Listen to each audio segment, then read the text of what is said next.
ala ali Ibrahim innaka Hamidum Majid. Pertama kali syukur kata Allah Subhanahu Wa Taala kerana pada malam ini dapat sama-sama kita berkumpul dan kita telah pun solat maghrib secara berjemaah. Kemudian dengan sedikit masa yang ada ini, kita akan sambunglah kuliah kita yang telah lalu, yang telah kita tinggalkan, di mana pada malam ini kita akan masuk tajuk yang terakhir lah, daripada buku Fadilah Amal, amalan yang disukai oleh Allah Subhanahu Wa Taala. Amalan yang sedikit tetapi besar fadilahnya, ya. Yang dikarang oleh Fadil Dr. Syaril Jassar, yang saya kira telah banyak tahun lah saya baca buku ini, walaupun ia buku yang kecil, tapi dah satu malam satu bab, ya. Ada satu bab 2 kali kuliah, baru nak habis. Buku ni 127 muka surat saja, ya. Tapi tak apa, mudah-mudahan malam ni kita akan dapat menghabisi tajuk yang rekal halas sekali. Tajuknya penguasa yang adil dan orang yang penyayang, ya. Penguasa yang adil dan orang yang penyayang. Penguasa ni pemimpin lah, ya, ataupun ketua, ya. Daripada sekecil-kecil ketua sampai sebesar-besar ketua, pemimpin belakang, ya. Sebab itu dalam Quran dan juga dalam hadis Nabi SAW, bila disebut tentang kepimpinan, al-ri'asah, al-imamah, al-qada, al-hakim, hatta al-mufti, semua termasuk dalam konteks yang sama lah, ya, konteks pemimpin ataupun ketua. Saya baca dulu teks si pengarang. Berikutnya adalah penguasa yang adil, orang yang penyayang dan orang yang menjaga kesuciannya serta memiliki keluarga, ya. Jadi bab ni dia nak merujuk kepada orang-orang yang mendapat fadilat yang besar di sisi Allah Subhanahu Wa Taala. Ada beberapa golongan. Pertama ialah penguasa yang adil, yang kedua ialah orang yang baik dan lembut hatinya dengan kaum kerabatnya dan juga sesama muslim, dan ketiga ialah orang yang mempunyai keluarga dalam keadaan dia bersungguh-sungguh untuk menjaga, memberi nafkah akan keluarganya itu sesuai dengan apa yang diperintahkan oleh Allah Subhanahu Wa Taala. Dan ketiga-tiga golongan ini seumpama yang diriwayatkan dalam Sahih Muslim, dalam hadis yang dinukilkan oleh si pengarang ini, adalah ahli syurga sebagaimana disabdakan oleh Rasulullah SAW. Baik, diriwayatkan daripada Iyad bin Hammad radhiyallahu taala anhu bahawa Rasulullah SAW bersabda, ya. Hadis yang diriwayatkan dalam Sahih Muslim, ya. Sahih Muslim ni kira buku yang kedua lah, ya, selepas Al-Quran. The second most authentic book after Al-Quran, ya. Kerana selepas Al-Quran, Quran of course lah buku yang paling sahih di atas muka bumi, ya. Sebab itu Al-Imam Syafi'i rahimahullah, sebagaimana yang diriwayatkan oleh anak murid beliau yang bernama Ar-Rabi' bin Sulaiman Al-Muradi, dinukilkan oleh ulama-ulama kita dalam buku-buku fiqh mereka, ya. Di mana kata beliau,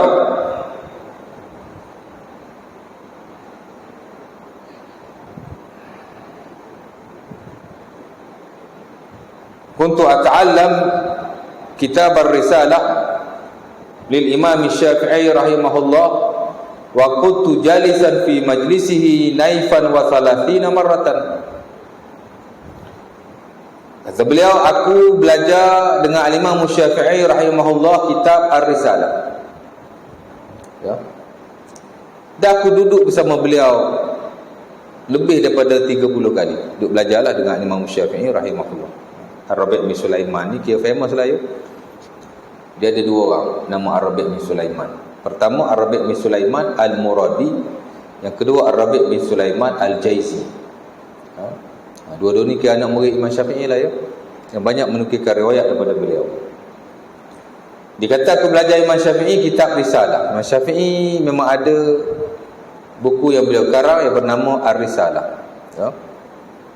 Ada Ar-Risalatul Sughra, ada Ar-Risalatul Kubra, ada Ar-Risalatul Syamiyah, walaupun sebagainya tak sampai kepada kita, tapi buku Ar-Risalah itu ada, dan dia dianggap sebagai buku usulul fiqh yang terawal dalam Islam. Buku Imam Syafi'i lah ya. Jadi dia kata aku duduk dengan Imam Syafi'i 30 kali lebih belajar buku berkenaan ya. Fama min marratin illa wa kana yusahihu kitabahu. Tiap kali Imam Syafi'i rahimahullah baca buku dia sendiri, nama Ar-Risalah, beliau sentiasa memperbetul-betulkan bukunya itu. Asal mengajar je, dia sentiasa buat correction, sentiasa buat tahzib. Tahzib ni makna buat pengemaskinian, buat update ya. Jadi dia rasa pelik lah, dan dia tanya Imam Syafi'i rahimahullah, fasa'altuhu, aku pun tanya. Faqala, maka Imam Syafi'i kata, innallaha ya'ba ayyaj'al ala adimin ardi kitaban asahha min kitabi ya. Summa qara'a al-Imam Syafi'i rahimahullah ayat al-Quran, law kana min 'indillah lawajadu law kana min 'indi ghairillah lawajadu fihi ikhtilafan katsira ya. Jadi kata Ar-Rabi' pelik juga ya. Asal mengajar je buat correction, asal mengajar je buat correction. Walaupun dia mengajar his own book, buku dia sendiri, bukan buku orang ya. Jadi dia tanya, Imam Syafi'i pun jawab. Apa kata Imam Syafi'i? Katanya sesungguhnya Allah Ta'ala tidak akan menjadikan suatu buku pun di atas muka bumi 100% sahih, correct, betul belaka, melainkan bukunya Al-Quranul Karim ya. Sebab itu prinsip yang kita bukan bila kita belajar di mana-mana barang, di universiti baik, di bukan universiti baik kan. Kita tak boleh samakan buku-buku yang ada macam Quran, betul belaka, buku agama ke, bukan buku agama ke kan. Mesti ada sikit sebanyak kesilapan. Kesilapan luaran tu of course lah ada, kesilapan cetakan, kesilapan tulisan. Ni kesilapan boleh jadi idea-idea yang ada dalam buku itu, tak ada masalah kan ya. Sebab itu bila kita belajar, especially di peringkat tinggi, bila kita kritik konten, kita bukan kritik penulis buku tu ya. Kita hanya kritik ataupun kita hanya sebut atau buat pembetulan kesilapan-kesilapan yang ada dalam buku berkenaan. Memang ada lah kan. Kita tengok Imam Nawawi rahimahullah, kadang-kadang dia karang buku memang untuk dia kritik ya. Dia karang syarah ya, kepada buku Al-Imam Al-Ghazali rahimahullah, Al-Wasit. Al-Imam Al-Ghazali karang buku Al-Wasit, antara buku induk mazhab Asy-Syafi'i rahimahullah. Berkembangnya mazhab Syafi'i, kata Imam Nawawi, dengan dua buku. Pertama buku Al-Wasit yang dikarang oleh Imam Al-Ghazali rahimahullah. Yang kedua buku Asy-Syahrul Kabir yang dikarang oleh Imam Rafi'i rahimahullah. Mazhab Syafi'i berkembang dengan dua buku itulah ya. Sorry, bukan Asy-Syahrul Kabir. Pertama buku berkembangnya mazhab Syafi'i dengan dua buku, kata An-Nawawi. Pertama buku Al-Wasit karangan Al-Imam Al-Ghazali rahimahullah. Satu lagi buku Al-Muhazzab karangan Al-Imam Abu Ishaq Asy-Syirazi ya. Nah, jadi dua tu kira buku penting lah tu, antara one of the most book in Syafi'i sect, mana buku hak penting sekali. Tapi bila dia syarah buku Al-Wasit karangan Al-Imam Al-Ghazali rahimahullah, dalam muqaddimah dia sebut kenapa dia syarah buku ini. Adalah beberapa sebab. Sebab yang nombor satu sekali, libayani fihi min ghalatil ahkam wa huwa katsir.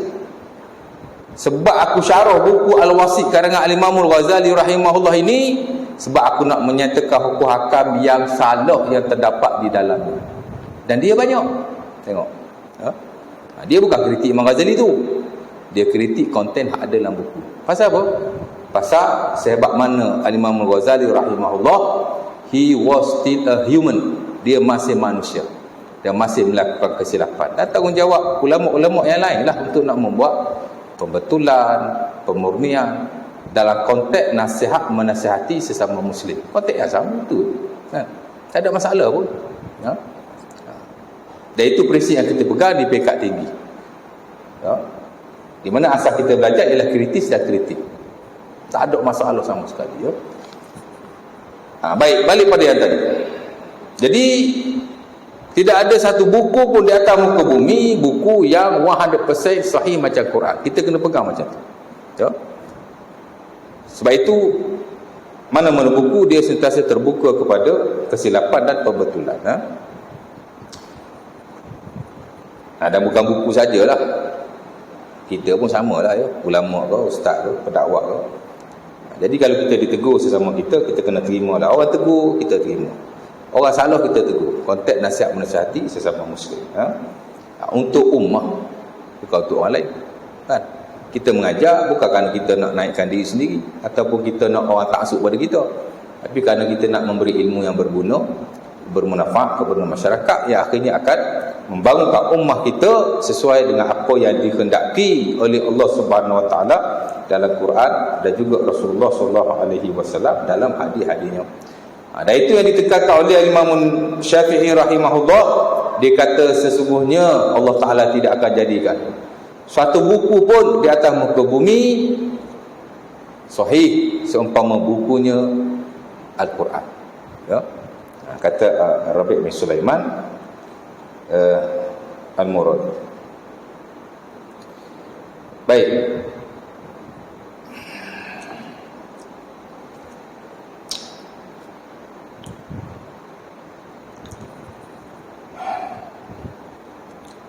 Sebelum tu satu apa tadi? Saya cakap apa tadi? Sebelum sebut Imam Ghazali sebut pasal apa tadi?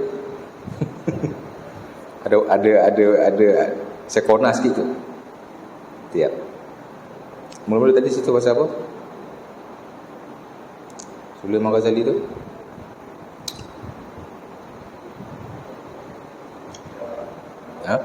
Pasal apa? Syarah Nawawi. Sebelum tu lagi.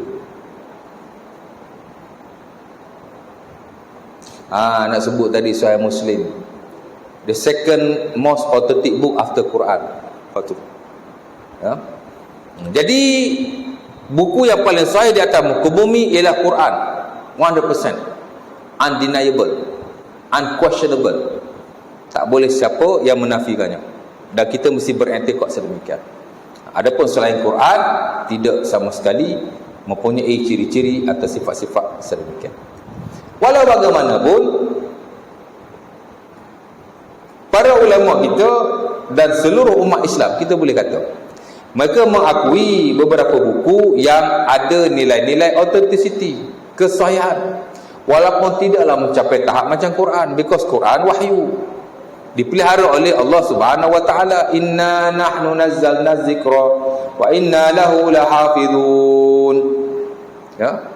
Allah Taala sebut dalam surah Al-Hijr ayat ke-9, sesungguhnya kami menurunkan az-zikr. Apa az-zikr? Quran lah. Quran ada banyak nama. Salah satu ialah az-zikr, zikir. Dan kami bertanggungjawab untuk memeliharanya. Sebab itu Quran dia tak ada version number 1, dia tak ada version number 2. Version dalam bacaan ada yang kita sebut sebagai qiraat. Kan? Panjang pendeknya adalah sikit sebanyak perbezaan. Dulu masa kita belajar di universiti, kita nak latih qiraat-qiraat tertentu, kita baca dengan cara baca yang beza. Sebab cara baca memang ada banyak. Sekurang-kurangnya ada 10 cara baca yang masyhur, yang dipraktikkan oleh para sahabat Nabi SAW dan tabi'in sampai hari ni. 7 daripadanya sampai kepada kita secara mutawatir, tak boleh dinafikan. 3 daripadanya tidak mutawatir tapi masih diterima dan masyhur. 10 ya. Adapun selain daripada itu mungkin tak berapa masyhur, ada yang syadz tak diterima, tapi 10 ya cara baca. Cara baca that is fine. Ya. Tapi dia masih the same Quran yang sama. Dulu kalau tuan-tuan ingat, saya ingat 4 atau 5 tahun yang lepas, kita pernah panggil di surau ini seorang ustaz daripada Mesir yang 7 tahun duduk di Selangor. Dia ada buka tahfiz di Jalan Kebun. Ingat lagi tak? Kau tak ingat tak? 5 tahun lepas, last 5 years ya? Kebetulan masa tu dia jadi imam saya tazkirah Ramadan. Kan dia baca lain-lain tu, tak sama kan ha? Saya ingat masa tu surah ni 20 rakaat kot. Ada pernah sembahyang 20 dulu kan? Betul tak? Ke sekarang masih 20 lagi? Bukan tak? Saya ingat dulu 20 lah surah ni. Jadi semasa sembahyang tarawih, dia baca bacaan yang berbeza-beza. Kalau kau ingat lah, kau ada masa tu kan. Saya tak tahulah berapa malam tu panggil dia, tapi masa tu memang saya ada dan kami makan di belakang after sembahyang tarawih. Dan lepas sembahyang tarawih saya kata, ustaz, saya nak ajak ustaz pergi surau saya lah. Saya pun panggil dia pergi surau saya beberapa malam selepas itu. Sama juga, dia jadi imam tarawih, dia baca dengan bacaan yang berbagai-bagai. After tarawih dia bagi tazkirah dalam 40 minit, cakap Melayu fasih. Betul tak? Fasih cakap Melayu ya, bahasa standard lagi. Tak tahulah ada lagi ke tak Malaysia. Ustaz apa nama, saya pun dah lupa. Jadi nak cerita, dia baca dengan bacaan yang berbagai-bagai, tak ada masalah ya. Dalam Al-Fatihah sendiri ada banyak cara baca. Sebab tu kita tak boleh, tak apalah kan. Cuma dia bagus, dia bagi tahu. Dia kata saya akan baca dengan bacaan yang lain sikit ya. Dia cakap lah ya, pupuk orang terkejut pula kan ya? Tapi itu cara baca. Sama juga dengan pentafsiran Al-Quran. Ada beza antara satu tafsir dengan satu tafsir yang lain.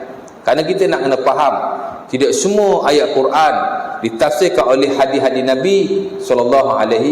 Hanya sebahagian sahaja. Ya? Nak cari setiap ayat ada hadis Nabi yang mentafsirkannya, hampir tidak ada. Bukan hampir tidak ada, memang tidak ada. Ada ayat Quran yang ditafsirkan oleh Rasulullah SAW melalui hadisnya, tapi ada yang tidak. Maka sebahagian besar tafsir datang daripada tafsir-tafsir sahabat Nabi, tafsir-tafsir tabi'in, dan ulama-ulama yang ahli dalam bidang berkenaan ya? Jadi ada banyak pentafsiran. Kadang-kadang tafsir ni dia ada perbezaan ya. Tapi Quran is the same Quran. Itulah Quran. Kita bukan macam kitab-kitab yang lain kan. Tak tahu orang ada banyak version. Ada 4 version yang paling diguna pakai. Tak masuk lagi kitab Injil, ada banyak. Saya ingat lebih 7 kot, 10, 12 kan. Tapi Quran tidak ya. Kita hanya ada satu Al-Quranul Karim ya.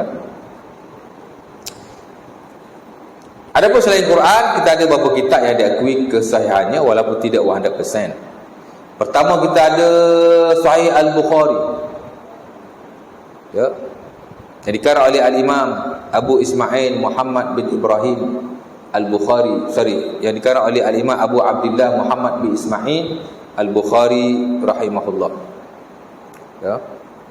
Kemudian kita ada syarah, kita ada kemudian kita ada Sahih Muslim. Dan jika ada hadis yang adalah Sahih Bukhari, adalah Sahih Muslim ya, dengan sanad yang sama di peringkat sahabat Nabi, walaupun lafaznya ada sikit sebanyak perbezaan, dia dianggap sebagai hadis yang tertinggi sekali ya. Tapi bawah Quran lah yang kita sebut sebagai muttafaqun alaih ya, hadis yang disepakati kesahihan. Jadi dua ni memang kitab yang agung lah ya, after Quran. Walaupun masih ada sikit sebanyak hadis yang dipertikaikan sama ada sahih atau tidak, tapi kita sepakatlah begitu. Ada hadis yang dibawa oleh penulis ini daripada Sahih Muslim, dia hadis sahih lah ya.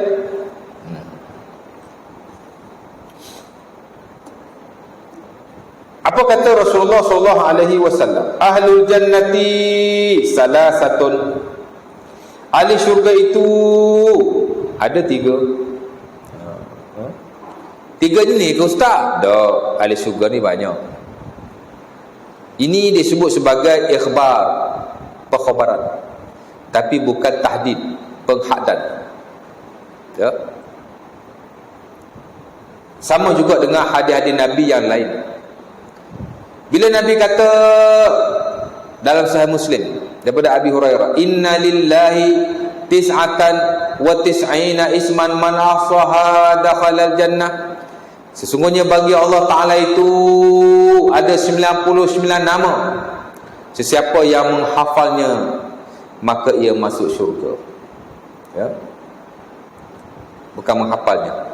Sesiapa yang menghitungnya maka dia akan masuk syurga. Ahsaha, menghitungnya. Ulama kita mensyarahkan menghitung tu maksud dia belajar, dia memahami dan dia mengamalkan setakat dia mampu. Especially nama-nama yang memang boleh kita amalkan, ya. Allah Ta'ala As-Sabur, Maha Penyabar, dan memang dia menuntut supaya kita sabar. Kita tahu Allah Ta'ala itu Maha Penyabar, kita pun cuba jadi sabar seumpama yang diperintahkan oleh Allah Subhanahu Wa Ta'ala. Sebagai nama-nama dan sifat Allah ni memang kita dituntut untuk melakukannya. Tak semualah, ya. Jadi Nabi kata Allah Ta'ala ada 99 nama. 99 juga nama Allah. Tak. Jika dihitung-hitung, nama Allah Subhanahu Wa Ta'ala dalam Quran dan dalam hadis Nabi more than 100. Habis itu Nabi kata 99. Itu ikhbar, perkhabaran. Dia bukan satu penghadan. Dia had ni kalau ada, dia panggil adatul qasr ataupun adatul hasab, baru dia jadi had. Contoh bila Nabi kata nama Allah 99 sahaja, baru jadi had. Mana cannot be more than 99. Ya. Sama juga kalau Nabi kata ahli syurga 3 sahaja, itu baru limitation, had. Ada adatul hasab, alat yang mengatakan ini had ni. Apa dia? Sahaja. Melayu pun sama juga, kan?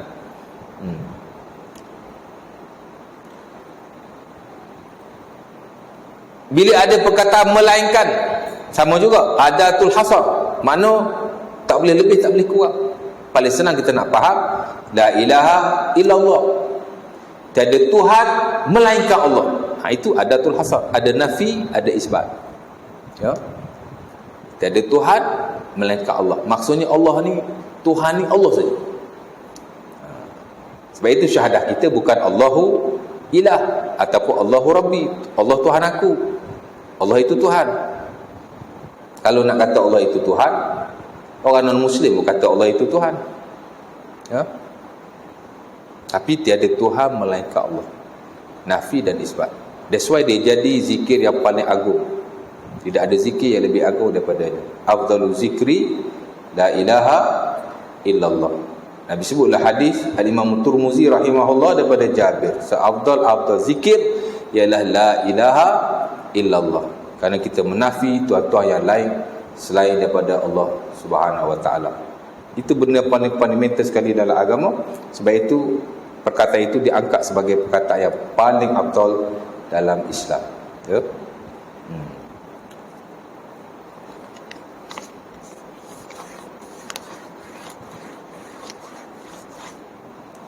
Itu kalau base kepada wahyu lah. Tapi kalau bukan base kepada wahyu, la ilaha illallah tu letih lagi tu, bawah tu. Ya. La ilaha illallah paling bawah sekali. Tinggi sikit, ya Allah. Tinggi je tu. Tinggi lagi Allah. Tinggi lagi hu tinggilah. Tinggi lagi tak ada suara, senyap. Tu paling tinggi sekali. Tuan-tuan tak sampai tahap tu. Saya pun tak sampai, ya. Nabi pun tak sampai tahap tu. Very sorry to say. Baik. Jadi Nabi kata ahli syurga itu ada 3. Bukan had, ya. Tapi Nabi nak sebut ada 3 golongan di kalangan ahli syurga yang diangkat dan diistimewakan oleh Allah Subhanahu Wa Ta'ala. Pertama kata Nabi, zu sultanin muqsit.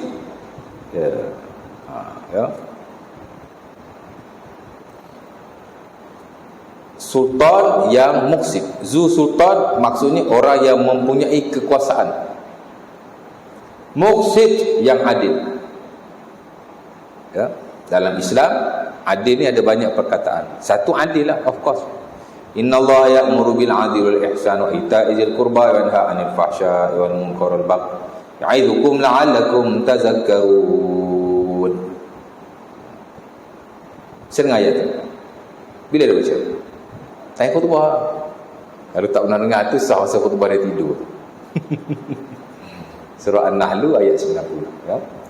Sesungguhnya Allah Ta'ala menyuruh akan kita berlaku adil dan berlaku baik. Innallaha ya'muru bil 'adli wal ihsan, sampai habis, ya.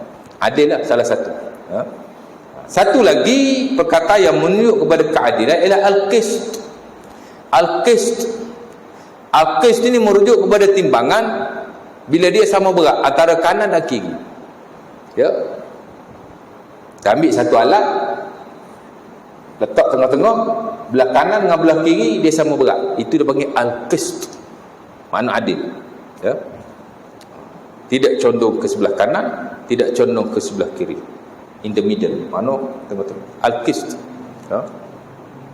Dan Allah Subhanahu Wa Taala dalam Quran, jika dihitung-hitung, seumpama disebut oleh ulama-ulama ulumul Quran, antaranya salah seorang yang menulis tentang bilangan-bilangan perkataan dalam Quran ialah Syekh Khalid Al-Misri dalam bukunya Al-I'jazul Adadi fil Quran. Syekh Khalid ni dikarang satu buku, dia kira perkataan-perkataan dalam Quran, didapati ada banyak keseimbangan perkataan dalam Quran, ya. Dunia, akhirat Allah Ta'ala sebut sama banyak, syurga, neraka Allah Ta'ala sebut sama banyak. Dan begitu juga perkataan-perkataan yang lain, malaikat dengan jin Allah Ta'ala sebut sama banyak, ya. Ini ulama-ulama Rabbani, ya, yang mengisi hidupnya untuk nak mencari gali ilmu-ilmu wahyu yang bermanfaat bagi umat, ya. Dia kaji Quran, dia kira one by one, dan dia mengeluarkan hasil research, kajian yang dia buat. This is my research, very useful, amat berguna sekali, ha? Antara perkataan yang sama banyak ialah perkataan adil dan zalim. Perkataan adil ni sama ada perkataan adil atau perkataan al-qist. Banyak Allah Ta'ala sebut dalam Quran perkataan al-qist yang merujuk kepada keadilan, ha? Antaranya dalam surah Al-Hujurat ayat ke-9 kata Allah, wa aqsitu innallaha yuhibbul muqsitin, dan berlaku adillah kamu, sesungguhnya Allah Ta'ala itu menyukai orang-orang yang adil, ya.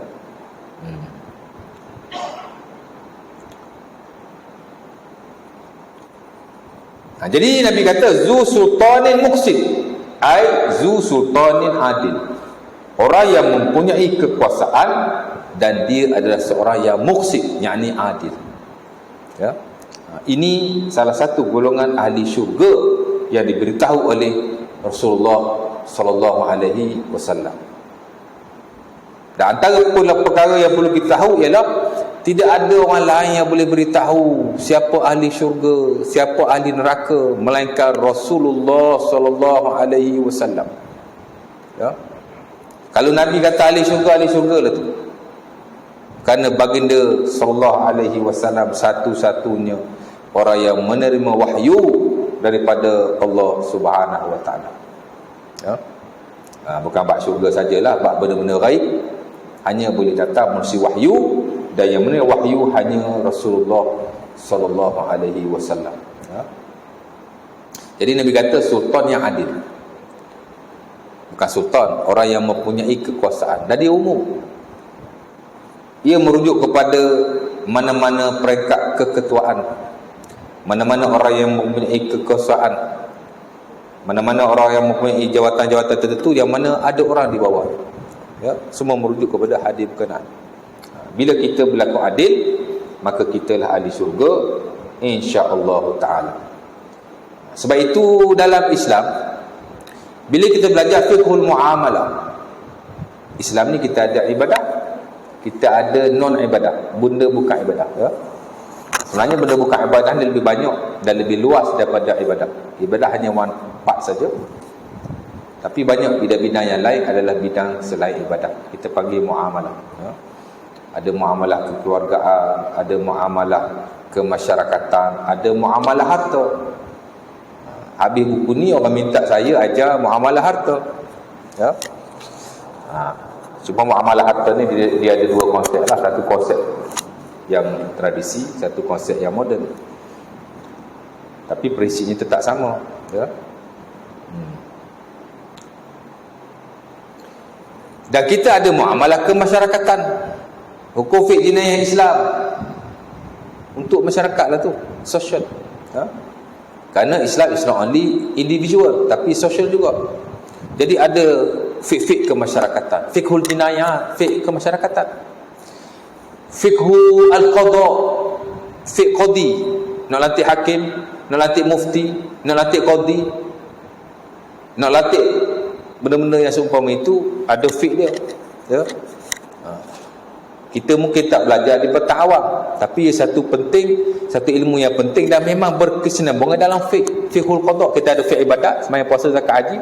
Biasanya kita ada muamalah munakahah dulu, ada munakahat, kemudian muamalah maliyah, fiqh muamalah harta, kemudian muamalah qadha, bukan qadha jinayah dulu, ujung baru muamalatul qadha, fiqhul qadha. Dia panggil the science of judgment, ya. Janganlah belajar di masjid surau, patut kena adalah ilmu itu, ya. Jadi selepas itu, walaupun tidak banyak, ada juga fiqhud daulah ataupun fiqhud siasah, the science of politics, ya. Di mana di situ dibincangkan tentang ciri-ciri pemimpin yang mesti ada dalam sesuatu masyarakat Islam, ya. Sebab itu Al-Imam Nawawi rahimahullah dalam bukunya Riyadhus Salihin, beliau menulis tak kurang daripada 372 bab yang merangkumi hampir keseluruhan bidang dan lapangan kehidupan kita. Riyadhus Salihin. Sebab itu buku itu amat disarankan supaya kita belajar. Kena belajar buku itu, ya. Dia memuatkan ayat Al-Quran dan hadis-hadis Nabi SAW dalam segala hal. Ibadat baik, bukan ibadat baik. Ada 372 bab. 6 bab daripadanya beliau menyentuh soal-soal kepimpinan yang penting-penting, ya. Bab yang pertama ialah bab tentang kewajipan seseorang pemimpin itu berlaku baik kepada rakyat atau orang di bawahnya. Ketua lah, ya. Ketua dengan orang di bawah dia kena baik, ya. Babu amri wulatil umur birifqi biri'ayahum wa nasihatihim wa syafaqati alaihim wa nahyu an ghashihim wa tashdid alaihim wa ihmal masalihihim wal ghaflati anhum wa an hawaijihim. Panjang bab dia tu. Bab yang pertama dia kata bab mesti seseorang pemimpin itu baik dengan orang di bawahnya. Mesti baik. Tak kira siapalah kita. Pemimpin ni dipekat hak paling kecil sampai hak paling tinggi lah. Hak paling rendah tuan-tuan, pemimpin dipekat keluarga lah. Ayah, bapa, kena baik dengan orang di bawahnya. Siapa orang di bawah kita? Isteri kita, kena baik lah, ya. Saya pun kadang tak baik juga, tapi kena cuba bagi baik dengan anak-anak kita, ya. Baik itu dalam konteks yang diajak oleh syarak lah, ya. Kena baik, dia kata. Wasyafaq wa nasihatihim, kena nasihat mereka. Apa tanggungjawab kita pada isteri dan anak-anak kita? Nasihat mereka, kan? Manusia ni tuan-tuan, kadang-kadang dia ada buat juga benda-benda yang kita tidak suka, hatta benda yang menyalahi perintah Allah Subhanahu Wa Taala, ya, kan? Tapi kita kena nasihat lah. Kalau kita tak nasihat, kita pun berdosa sama. Dan termasuk dalam the use. Sebagaimana Nabi SAW sebut dalam hadis Abi Daud, bila kita belajar tafsir pernikahan, kan, fiqh munakahat, dia ada satu bab, ya. Dipanggil bab kewajipan seseorang suami menasihati akan isteri atau anak-anaknya. Dia panggil hadis itu atau hadis dayus. Nabi kata la yadkhulul jannah ad-dayus, tidak masuk syurga orang yang dayus. Mereka kata dayus juga kan? Dayus mereka kata D-A-Y-U-S. Arab kata dayuth, da ya waw sa, dayuth. Siapa dayuth? Nabi kata allazi yuqirru ala ahlihimul khabas. Orang-orang yang menerima kejahatan yang dilakukan oleh ahli keluarganya. Dia ikrar, dia terima, dia tidak menegurnya, dia tidak membetulkannya. Maka termasuklah dia di kalangan orang-orang dayus dan dia tidak masuk syurga. Tapi kalau dia buat salah, kita tegur tu, kita ajar tu, kita buat sahabi baik tu. Mudah-mudahan kita berlepas diri daripada kejahatan yang dilakukan olehnya, insya-Allah taala, ya. Ada orang tanya saya di satu masjid ni, lama dah, few years ago, Ustaz, isteri saya ni daripada kahwin tak semayang. Daripada kahwin tak semayang.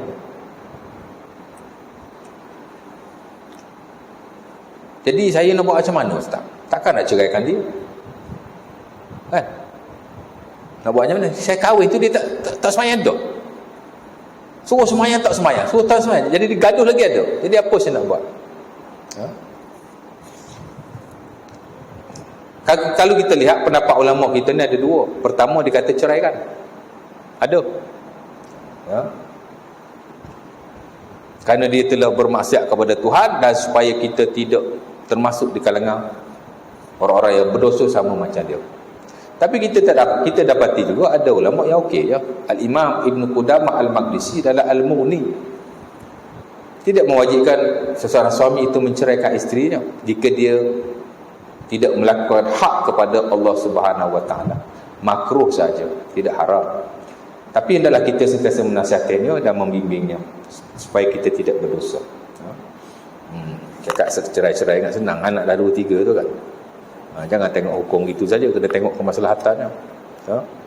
Banyak anak-anak tuan-tuan yang problem kerana ibu bapa bercerai. Saya ajar sekolah Kedah, saya tahulah. Jadi perceraian kadang-kadang tidak menyelesaikan semua isu. Ya. Jadi kena sentiasa nasihat dia. Buatlah apa yang patut, insya-Allah taala. Ada, saya dulu tuan-tuan, ada orang bagi tahu saya juga, dia cerita lebih dulu pada itu. Dia kata isteri saya ni malas semayang tapi malas semayang. Saya dah pernah cerita dulu kat masjid ni. Few years ago. Lama dah ya. Saya mengajar masjid ni 8 tahun dah tuan. Bukan 2 tahun. Surau ni. Dia kata isteri saya ni malas semayang, terutama subuh. Susahlah nak bangun semayang. Kejut tak bangun-bangun, kejut tak bangun-bangun. Saya tanya, awak semayang ke tidak? Saya semayang. Saya nak pergi kerja kan. Saya pun ajar dia satu doa. Saya kata baca doa ni. Rabbi ja'alni muqimas salah wa min zurriyyati rabbana wa taqabbal du'a. Doa ni Allah Taala ajar dalam Quran supaya Allah Taala jadikan kita dan anak isteri kita rajin semayang. Khusus buat semayang ni. Rabbi ja'alni muqimas salah wa min zurriyyati rabbana wa taqabbal du'a. Ada doa dalam Quran dan dalam hadis Nabi general, dia umum. Tapi ada doa yang very specific. Contoh bab semayang, ini doa spesifik Allah Taala ajar, bukan Nabi ajar ni. Nabi dia okeylah kan. Quran Allah Taala sendiri. Siapa tu Allah ni? Tuhan. Bukan ustaz, bukan maulana, bukan syekh, Tuhan ajar macam mana doa nak bagi semayang. Azan pula.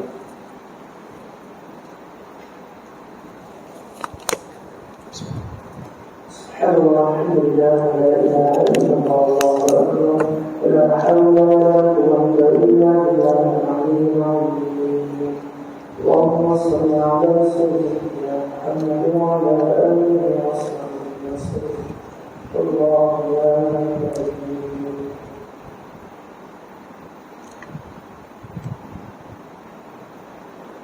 Allahu akbar, Allahu akbar. Allahu akbar.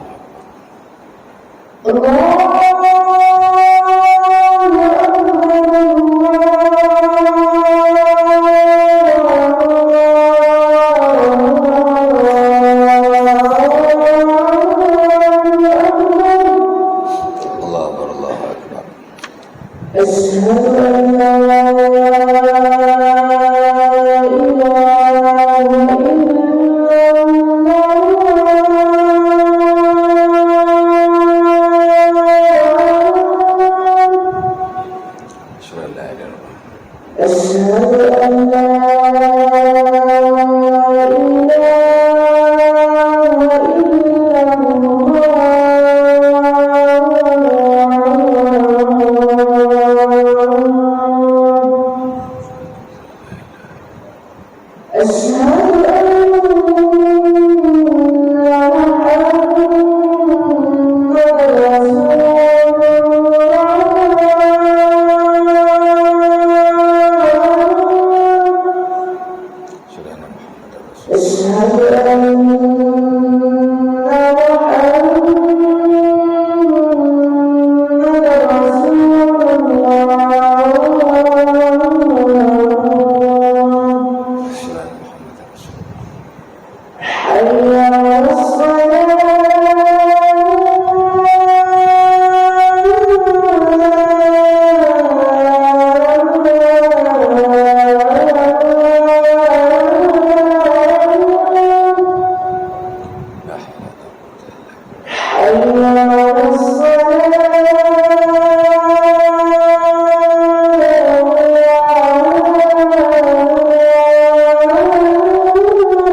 Okey, baik. Balik pada yang tadi. Jadi dia pun bacalah Rabbi ja'alni muqimas shalah wa min dzurriyyati rabbana wa taqabbal du'a. Ini doa Allah Taala ajar dalam Quran, spesifik, khusus untuk kita minta dengan Allah Subhanahu Wa Taala supaya Allah Taala jadikan kita dan zuriat-zuriat kita boleh mendirikan solat. Ya, Allah ajar tu. Ya. Jadi buatlah itu dulu.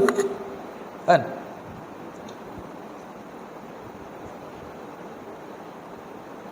Ada jumpa ustaz, anak saya degil ustaz, semayang pun malam ustaz.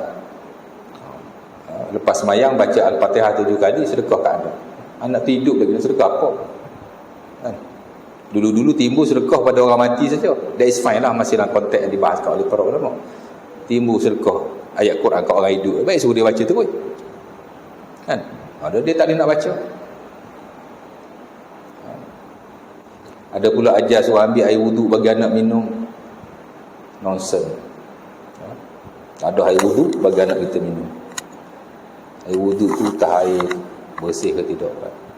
Itu semua tidak ada dalam Islam. Doa kita sebagai orang tua. Salasu da'wati mustajabat la syakka fihinna.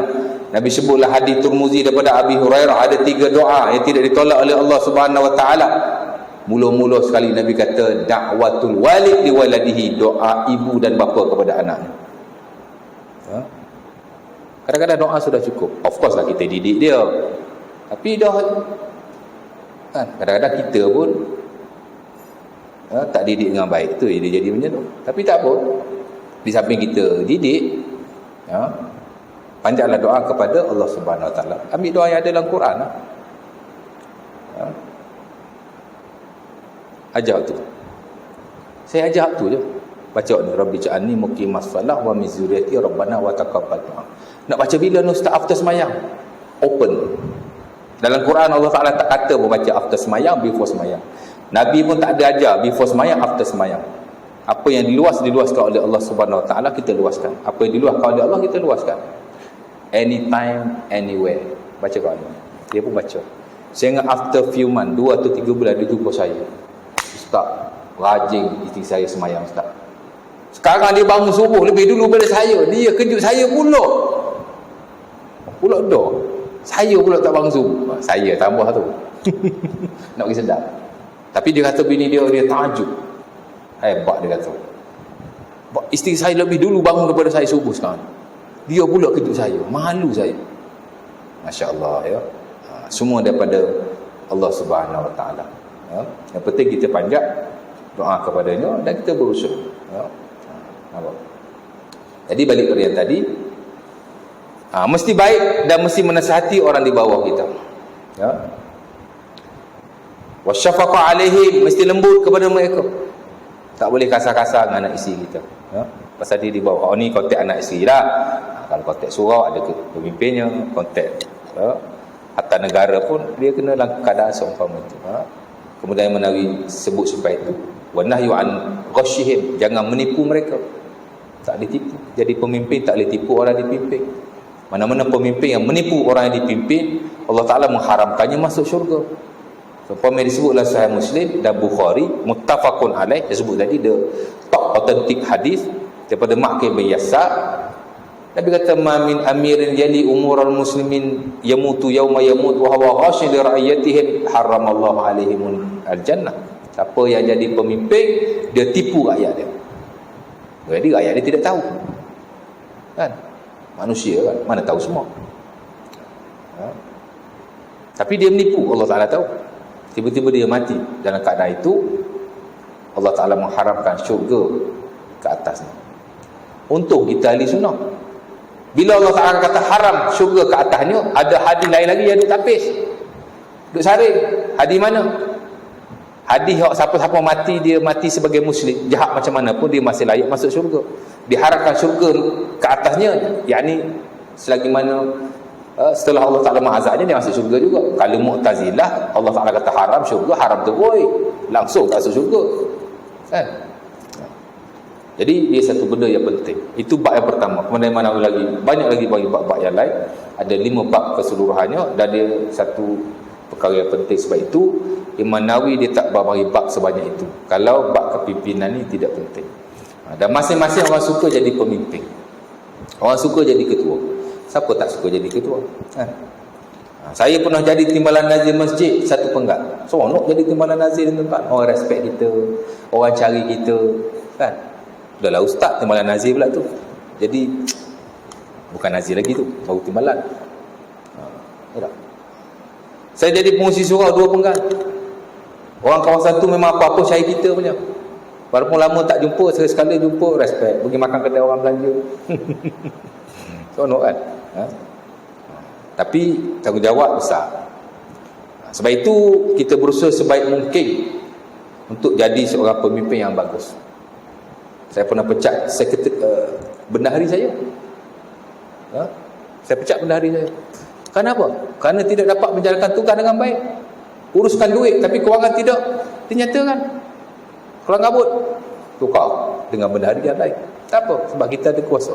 Kita kena guna. Sebab apa? Kalau kita tidak buat begitu, kita akan berdosa sama sekali. Sedangkan kita sikit pun tak tanggungjawab. 1 sen pun duit surau kita tak makan. Tapi kita dianggap bersekongkol, berdosa sama. Ya?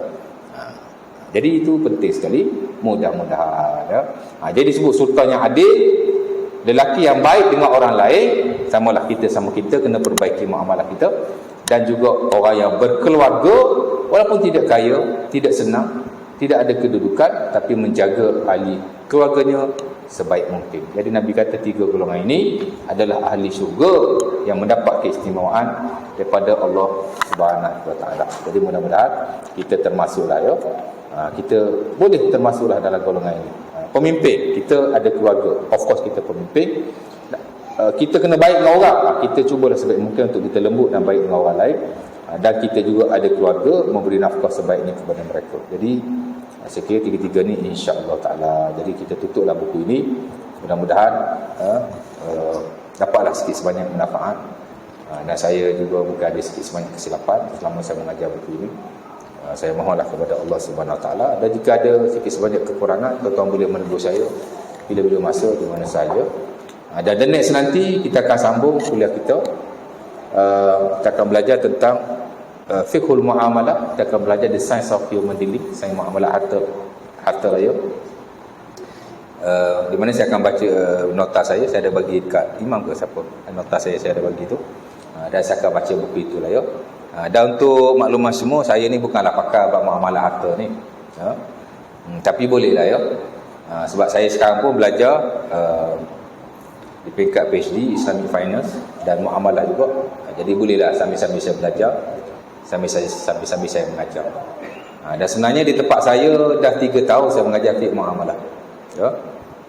Bolehlah nak mengajar sikit sebanyak, tapi kalau ada orang lebih tahu, saya bersedia untuk belajar daripada tuan-tuan juga, mudah-mudahan ya.